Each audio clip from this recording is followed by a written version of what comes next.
Ladies and gentlemen, welcome to our analysis and thank you very much for taking your time to watch our videos.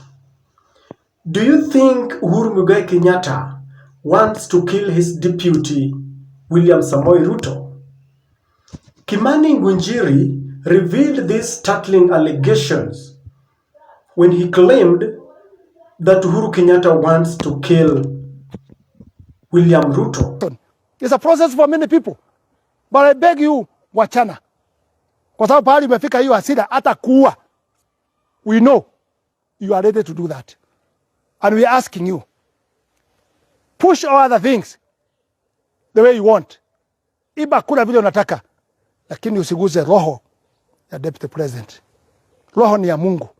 Don't touch it. Let that boy struggle. Mpaka pahali atafika kwa sababu ako na Mungu mbinguni. We have no Godfather, but we have Father in heaven. Wachana na deputy president. Na akiguzwa na akiumia hiyo damu ama mimi na wale umetarget, you be answerable to God. Utaondoka hapa na utajiri yote, lakini utapiga magoti mbele ya Mwenyezi Mungu na Mungu atakuuliza, uliuliza Ngujiri nini? Uliuliza deputy nini? Na wale wengine. Don't kill the deputy president, because I know now pahali mnaelekea kwa sababu ana ushawishi mkubwa na ana voting kubwa, itaweza fika pahali mfanyie mabaya. Please don't touch the heart of deputy president. Roho uhai ni wa Mungu, mwili ni wenyu, mumehangaisha kutosha. Leave the deputy president na wale wengine wapigane mpaka mwisho.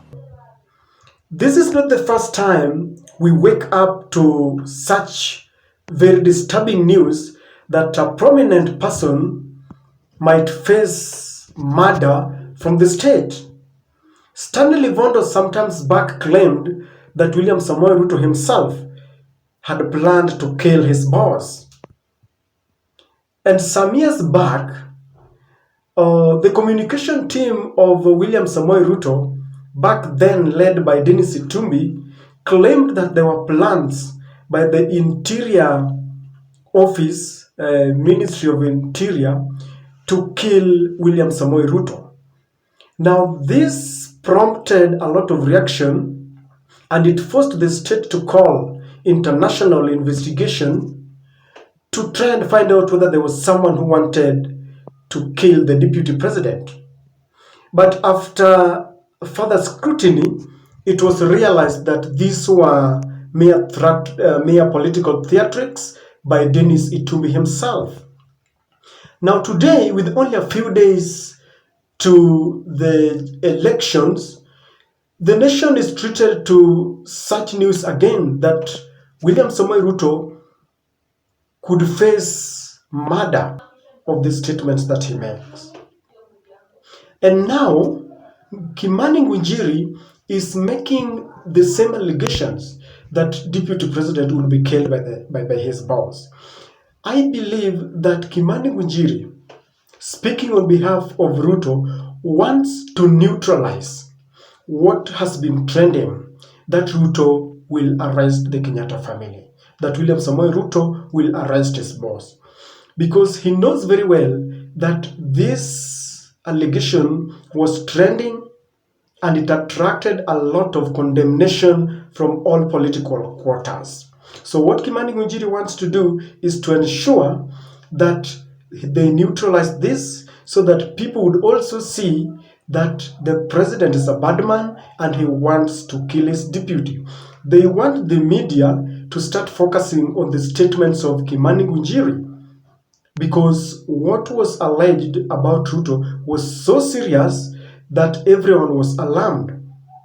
You know, when it is alleged that the two most politicians, the president and the deputy, are baying for each other's blood, it is very serious and Kenyans must be very wary. I also believe that the deputy president, through Kimani Ngunjiri, has just realized that everything is changing. The opinion polls are showing that Raila Amolo Odinga is leading. And with only a few days, about 30-something to the general election, they have to do something. And so one of the things that they want to do is that they are attracting sympathy. Sympathy plays a very important role in politics. When people realize that one person is facing envy, that someone is planning to murder another, then the person who is alleged to be the attraction of the murderer must get some sympathy votes. And so William Samoei Ruto knows that there are very many people who will now sympathize with him. There are people who will now say that, wow, if these people want to kill William Samoei Ruto, then I think we must stand by him. And there are people who would vote for him just by mere imagination that someone wants to kill William Ruto. And I must say that these are serious allegations. And if they're only meant to attract sympathy votes, then we need to condemn, because we only have a few days to the election, and we don't need such slippery. The Kenyan politics is one that is very hanging in precariously, and we don't need such allegations.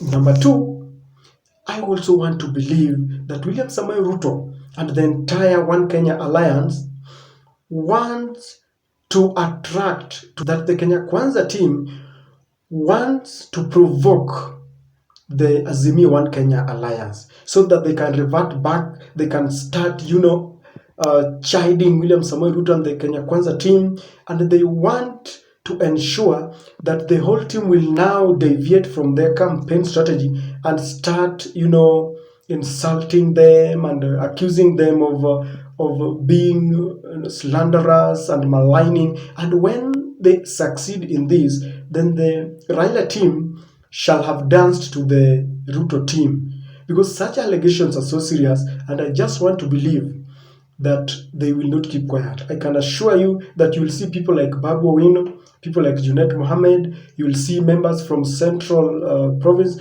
you will see them condemning these statements. The other thing that William Ruto wants to do is to attract the attention of the international community. The leader of the stature of the deputy president is one person who is protected both locally and internationally. The other time, William Ruto alleged that there is involvement of state officers in politics and that they are supporting Raila Amolo Odinga at the expense of being neutral. And he did this in front of the EU. He hosted the European Union at his home, and he claimed that these state officers are supporting Raila Amolo Odinga. Now, when he comes up with such allegations again that his life is in danger, the international community, you will see them coming up condemning such. You will see them urging the government to do thorough investigations to find out whether someone wants to kill William Samoei Ruto. William knows very well, and the Kenya Kwanza team know very well, that if such allegations are made, the supporters of William Ruto, especially those who are coming from Rift Valley, will be breathing fire. And one of the things that they will do is that they will stick to William Ruto. They will wake up in the morning, because they understand that the only mobilization, it is a way to mobilize them so that they wake up in large numbers and vote. It is also very clear that William Samoei Ruto wants, through Ngunjiri, to indirectly tell people that he has got the numbers, because why would the president want to kill his deputy? He can only be killed if he's becoming an obstacle to the presidency. So he wants to show people that he's a man who is poised to become the president, and that the deep state is scary, the deep state is wary of him, and that they are scared of his strategy. He wants to, make it, because do you know the timing is coming at a time when he just launched his manifesto, and the president condemned and poked holes in his manifesto. The president actually was asking why he did not do all these things that he says he will do when he was still the deputy president. So the Kenya Kwanza team wants it to look like this manifesto was so powerful This manifesto was so persuasive that the state is wary of it. His bottom-up economy and what he will do about education and health and all that. So he wants it to look like he's becoming a thorn in the flesh to the state. But I must say that such allegations are reckless. If it's not true, then these allegations will be condemned in the strongest terms possible. Because we all know what happened in 2007. We do not want to take back Kenya to the dark ages. They are reckless and primitive, if you ask me. And I want to ask Kenyans to vote carefully, vote peacefully, and you should understand that your neighbor will still remain your neighbor. We only have one Kenya. We don't have anywhere to go. That is my take, ladies and gentlemen.